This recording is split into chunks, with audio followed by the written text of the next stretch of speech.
Un peu plus de 2 ans après avoir relancé le grand échiquier sur France 2, Anne-Sophie Lapix annonce, ce dimanche 7 mars, dans les colonnes du Parisien, qu'elle arrête la présentation de l'émission culte créée par Jacques Chancel au début des années 1970.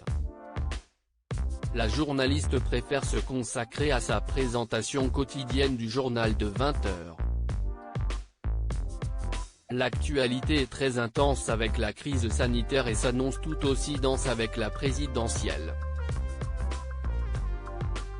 J'ai adoré présenter cette émission, mais le format va évoluer vers plus de variété. Ça ne me correspond plus tout à fait, explique-t-elle, chez nos confrères.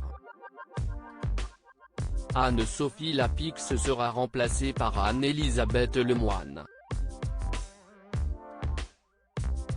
Cette dernière lui avait déjà succédé, il y a quelques années, à la tête de C'est à vous sur France 5.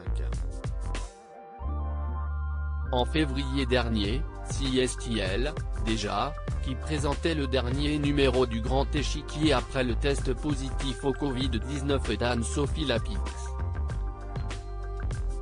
Ça a été une période très étrange où je me suis soumise à l'isolement pendant 7 jours alors que j'avais continué à me rendre à la rédaction même pendant les 2 confinements. Mes enfants m'en ont voulu car ils ont dû s'y plier aussi. Et ils m'ont bien tenu à distance, confie la journaliste. Anne-Sophie Lapix. Je ne m'imagine pas faire une carrière à la Pernod dans les colonnes du Parisien. Anne-Sophie Lapix revient également sur son arrivée à la tête du 20h de France 2. Pourrait-elle rester plusieurs années à la tête de cette grande messe comme une Claire Chazal ou un David Pujadas, en leur temps?